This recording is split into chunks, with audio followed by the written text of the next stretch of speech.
Cricket ಅಭಿಮಾನಿಗಳ ಹಬ್ಬ IPL 2025 ಪ್ರತಿಯೊಂದು ತಂಡವನ್ನು ಅನಲೈಸ್ ಮಾಡ್ಕೊಂತ ಬರಾಕತ್ತೀವಿ.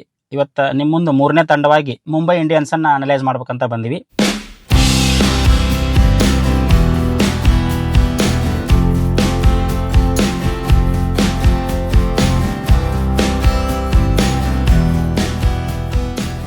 ಮುಂಬೈ ಇಂಡಿಯನ್ಸ್ ಹಿಂದಿನ ವರ್ಷ ಅಂತ ಏನು ಹೇಳ್ಕೊಳ್ಳುವಂಗೆ ಆಟ ಆಡಿಲ್ಲ. ಈ ಸಲ ಅವರು ಯಾವ ರೀತಿ ಆಡ್ತಾರೆ ನೋಡ್ಬೇಕು, ಯಾವ ರೀತಿ ಪ್ಲ್ಯಾನ್ ಮಾಡ್ತಾರೆ ಅಂತ ನೋಡ್ಬೇಕು. ಯಾಕಂದ್ರೆ IPL ಹಿಸ್ಟ್ರಿ ಒಳಗೆ ಒಂದು CSK ಮತ್ತು ಒಂದು ಮುಂಬೈ ಇಂಡಿಯನ್ಸ್ ಒಂದು ವರ್ಷ ಚಲೋ ಆಡಿಲ್ಲ ಅಂತಂದ್ರೆ ನೆಕ್ಸ್ಟ್ ವರ್ಷ ಒಳ್ಳೆ ಸ್ಟ್ರಾಟಜಿ ಮಾಡ್ಕೊಂಡು ಬಂದು ಭಾರಿ ಸೂಪರಾಗಿ ಆಡಿರೋದು ಇತಿಹಾಸ ಐತಿ.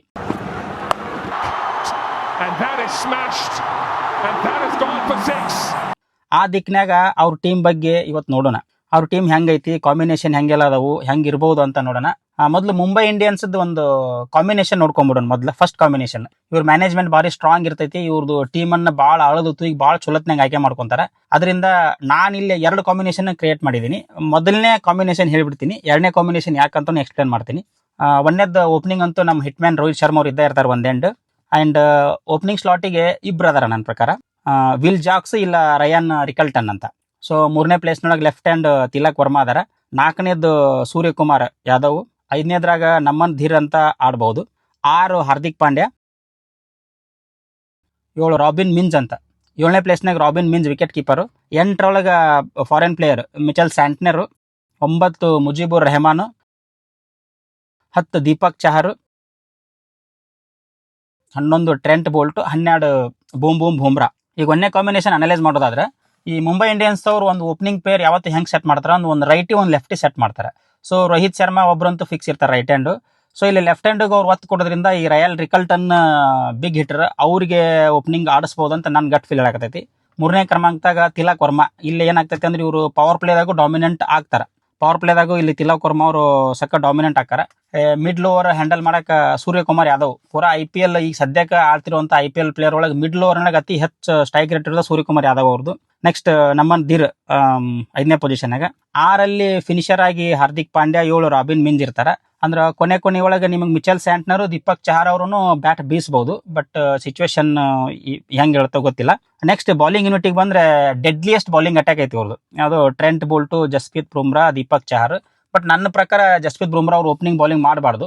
ಸೊ ಅವರು 1 ಡೌನ್ ಬರ್ಬೇಕು. ಅಂದ್ರೆ ನೆಕ್ಸ್ಟ್ 3ನೇ ಆಪ್ಷನ್ ಆಗಿ ಬರ್ಬೇಕು ಅವರು. First Trent Bolt, Deepak Chahar ಮಾಡ್ಬೇಕು. ಯಾಕಂದ್ರೆ ದೀಪಕ್ ಚಹರ್ ಅವರಿಂದ ನೀವು ಡೆತ್ ಬೌಲಿಂಗ್ ಎಕ್ಸ್ಪೆಕ್ಟ್ ಮಾಡಕ್ ಆಗೋದಿಲ್ಲ. ಯಾಕಂದ್ರೆ ಬಾಲ್ ಸ್ಲೋ ಆಗ್ತೈತೆ ಅವ್ರದ್ದು. ಡೆತ್ ಓವರ್ನಾಗ ಅವರು ಸಿಕ್ಕಾಪಟ್ಟೆ ರನ್ ಹೊಡಿಸ್ಕೊಂತಾರೆ. ಸೊ ಅದಕ್ಕೆ ಅವ್ರಿಗೆ ಒಂದು ಸ್ಪೆಲ್ ಕಂಟಿನ್ಯೂ ಒಂದು 3 ಇಂದ 4 ಓವರ್ ಒಂದೇ ಸ್ಪೆಲ್ನಾಗ ಮಾಡಿ ಮುಗಿಸ್ಬಿಡ್ಬೇಕು ಅವ್ರದ್ದು. ಟ್ರೆಂಟ್ ಬೋಲ್ಟ್ ಪವರ್ ಪ್ಲೇದೊಳಗೆ 2 ಓವರ್ ಮಾಡಿ, ಮುಜಿಬುರ್ ರೆಹಮಾನ್ ಅಥವಾ ಸೆಂಟ್ನರ್ 1 ಓವರ್ ಪವರ್ ಪ್ಲೇದಾಗ ಮಾಡಿಸ್ಬೋದು ಅವ್ರ ಕಡೆಯಿಂದ. 1 ಓವರ್ ಜಸ್ಪ್ರೀತ್ ಬುಮ್ರಾ ಮಾಡಬಹುದು. ಬಟ್ ಅವ್ರು 3 ಓವರನ್ನು ಡೆತ್ ಓವರ್ಗೆ ಇಟ್ಕೊಳ್ಳೋದೇ ಬೆಟರ್. ಡೆತ್ ಓವರಲ್ಲಿ ಇವರಿಗೆ 2 ಟ್ರೆಂಟ್ ಬೋಲ್ಟು, 1 ನೀವು ಮುಜಿಬುರ್ ರೆಹಮಾನ್ ಅಥವಾ ಸೆಂಟ್ನರ್ಗೆ ಇಟ್ಕೊಂಡು 3 ಜಸ್ಪ್ರೀತ್ ಬುಮ್ರಾ, 2 ಟ್ರೆಂಟ್ ಬೋಲ್ಟ್ ಕಡೆಯಿಂದ ನೀವು ಮಾಡಿಸ್ಬೋದು. ಈ ರೀತಿ ಒಂದು ಕಾಂಬಿನೇಷನ್ ಮಾಡ್ಕೋಬಹುದು. ಸೊ ಇನ್ನೊಂದು ನನ್ನ ಗಟ್ ಫೀಲ್ ಸೆಕೆಂಡ್ ಕಾಂಬಿನೇಷನ್ ಏನೈತೆ ಅಂದ್ರೆ ಇವ್ರದ್ದು, ಒಂದು ರೋಹಿತ್ ಶರ್ಮಾ, 2ನೇದು ನಮನ್ ಧೀರ್. ನಿಮ್ಗೆ ಇದು ಒಂಡ್ರೆ ಅನಿಸ್ಬೋದು, ಯಾಕಂದ್ರೆ ಇವರು ಒಂದು ಪ್ರಾಕ್ಟಿಕಲ್ ಮಾಡ್ಬೋದು ಇದನ್ನ. ನಮನ್ ಧೀರ್. 3ರಲ್ಲಿ ತಿಲಕ್ ವರ್ಮಾ ಬರ್ತಾರೆ. ಸೊ 4ರಾಗ ಸೂರ್ಯಕುಮಾರ್ ಯಾದವ್. 5ರಲ್ಲಿ ವಿಲ್ ಜಾಕ್ಸ್ ಬರ್ತಾರೆ ಇಲ್ಲಿ. 6 ಹಾರ್ದಿಕ್ ಪಾಂಡ್ಯ. ಮತ್ತೆ ಆಸ್ ಇಟ್ ಈಸ್ ಉಳಿದ ಟೀಮ್ ಹಿಂಗೆ ಇರ್ತೈತೆ ಅವ್ರದ್ದು. ಸೊ ಇಲ್ಲಿ ವಿಲ್ ಜಾಕ್ಸ್ ಯಾಕೆ ಬರ್ತಾರೆ ಅಂತಂದ್ರೆ, ನೀವು ಮ್ಯಾಗಿಲ್ ಟೀಮ್ ನೋಡಿದ್ರೆ ಹಾರ್ದಿಕ್ ಪಾಂಡ್ಯ, ರಾಬಿನ್ ಮಿಂಜ್ ಅವರು ಫಿನಿಷರ್ ಅಷ್ಟು ಹೇಳ್ಕೊಳ್ಳೋಂಗೆ ನಿಭಾಯಿಸಕ್ಕೆ ಆಗೋದಿಲ್ಲ ಇವ್ರಿಗೆ. ಸೊ ಅದಕ್ಕೆ ವಿಲ್ ಜಾಕ್ಸ್ ಇಲ್ಲಿ ಮಿಡ್ಲ್ ಆರ್ಡರ್ನಾಗ ಬಂದ್ರಂದ್ರೆ, ಸೊ ಇವರು ಸೂರ್ಯಕುಮಾರ್ ಯಾದವ್ ಅವ್ರ ಲೆವೆಲ್ಗೆ ಬ್ಯಾಟಿಂಗ್ ಮಾಡ್ತಾರೆ. ಸೊ ಅದು ಒಂದು ಒಳ್ಳೆ ಸ್ಟ್ರೆಂತ್ ಸಿಗುತ್ತೆ ಅಂತ ಇವ್ರಿಗೆ. ಹಾರ್ದಿಕ್ ಪಾಂಡ್ಯ ಇದ್ದು ಹೊತ್ನಾಗ, ಉದಾಹರಣೆಗೆ ಸೂರ್ಯಕುಮಾರ್ ಯಾದವ್ ಅಥವಾ ವಿಲ್ ಜಾಕ್ಸ್ ಒಂದು ಎಂಡಿಗೆ ಇದ್ದು ಹೊತ್ನಾಗ ಹಾರ್ದಿಕ್ ಪಾಂಡ್ಯ ಆಗಿರ್ಬೋದು, ಮಿಂಜ್ ಅವರು ಇದ್ರಂತಂದ್ರೆ ಅವ್ರು ಹೆವಿ ಬ್ಯಾಟಿಂಗ್ ಮಾಡ್ತಾರೆ. ಅವಾಗ ಅವರು ಲಿಟ್ರಲಿ ಇವ್ರು ಯಾರಾದ್ರೂ ಒಂದು ಎಂಡಿಗಿದ್ದು ಒಂದು ಎಂಡಿಗೆ ಇವ್ರು ಯಾರಾದ್ರೂ ಇದ್ರಂದ್ರೆ ಲಿಟ್ರಲಿ ಅವ್ರು ಅಪೋಸಿಟ್ ಟೀಮ್ದವ್ರನ್ನ ಲಿಟ್ರಲಿ ಫಿನಿಶೇ ಮಾಡ್ತಾರೆ. ಅಷ್ಟು ಸ್ಟ್ರಾಂಗ್ ಆಗಿ ಬ್ಯಾಟಿಂಗ್ ಆಡ್ತಾರೆ. ಆಸ್ ಯೂಶುವಲ್ ಡೆತ್ ಬೌಲಿಂಗ್ನಾಗ ಏನೂ ಬದಲಾವಣೆ ಇರಂಗಿಲ್ಲ. ಜಸ್ಪ್ರೀತ್ ಬುಮ್ರಾ ಅಂತ ಅದಾರ ಅವ್ರಿಗೆ. ಟ್ರೆಂಟ್ ಬೋಲ್ಟ್ ಲಾಸ್ಟಿಗೆ 2 ಓವರ್ ಹಾಕ್ತಾರೆ. ಲೆಫ್ಟ್ ಹ್ಯಾಂಡ್ ಬೌಲರ್ ಅದು ಕೂಡ. 2 ಕಡೆ ಸ್ವಿಂಗ್ನು ಮಾಡ್ತಾರೆ. ಇದು ಅವ್ರದ್ದೊಂದು ಪ್ಲಸ್ ಪಾಯಿಂಟ್. ದೀಪಕ್ ಚಹರ್ ಅವರು ಅದೇ ಸ್ಟಾರ್ಟಿಂಗ್ ಹೇಳಿದಂಗೆ ಸ್ವಿಂಗ್ ಮಾಡ್ತಾರೆ. ಸೊ ಅವ್ರಿಗೆ ಸ್ಟಾರ್ಟಿಂಗ್ ಬೌಲಿಂಗ್ ಹಾಕ್ಸೋದು ಬೆಟರ್ ಐತಿ. ಇಷ್ಟು ಇವ್ರದೈತಿ. ಮೋಸ್ಟ್ಲಿ ಇವ್ರ ಟೀಮ್ ಕಾಂಬಿನೇಷನ್ ನೋಡಿದ್ರೆ ಈ ಸರ್ತಿ ಯಾಕೋ ನಮ್ಮ ಜೂನಿಯರ್ ತೆಂಡೂಲ್ಕರ್ ಸಾಹೇಬರಿಗೆ ಪ್ಲೇಸ್ ಇಲ್ಲ ಅಂತ ಕಾಣಿಸ್ತೈತಿ. ಎಲ್ಲೋ ಒಂದು ಕಡೆಗೆ ಸೆಕೆಂಡ್ ಪಾರ್ಟ್ನಲ್ಲಿ ಏನೋ ಒಂದು ಸೆಕೆಂಡ್ ಪಾರ್ಟ್ ಆಫ್ ಟೂರ್ನಮೆಂಟ್ನಲ್ಲಿ ಏನೋ ಒಂದು ಚಾನ್ಸ್ ಸಿಗ್ಬೋದೇನೋ. ಬಟ್ ಇಲ್ಲಿ ಸದ್ಯಕ್ಕೆ ಅವ್ರ ಚಾನ್ಸ್ ಸಿಗ್ತಿಲ್ಲ. ಐ ಆಮ್ ಸಾರಿ, ಯಾರು ಅಭಿಮಾನಿಗಳು ಬೇಜಾರು ಮಾಡ್ಕೋಬಿಟ್ರೆ. ಯಾಕಂದ್ರೆ ಈ ಸಲ ಅವ್ರಿಗೆ ಚಾನ್ಸ್ ಸಿಗ್ತಿಲ್ಲ. ಯಾಕಂದ್ರೆ ಟೀಮ್ ಹೋದ ವರ್ಷ ಅವ್ರಿಗೆ ಸರಿ ಆಡ್ಲಾರ್ದಕ್ಕೆ ಈ ವರ್ಷ ಅವ್ರಿಗೆ ಏನೋ ಒಂದು ಪ್ರೆಷರ್ ಐತಿ.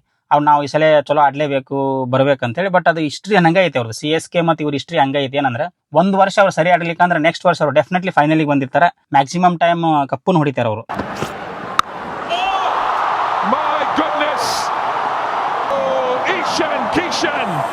ಸೊ RCB ಜೊತೆಗೆ ಇದನ್ನು ಒಂದು ಕಪ್ ಗೆಲ್ಲುವಂತ ಟೀಮ್ ಅಂತ ನನ್ನ ಗಟ್ ಫೀಲ್ ಹೇಳ್ತೈತಿ. ಮುಂದಿನ ಬಾರಿ ನಾವು ಮತ್ತೊಂದು ತಂಡದೊಂದಿಗೆ ನಿಮ್ಮ ಮುಂದೆ ಬರ್ತೀವಿ. ಅಲ್ಲಿವರೆಗೂ ನೀವು ನೋಡಕತ್ತೀರಿ ದೃಶ್ಯವೇದಿ. ನಮಸ್ಕಾರ.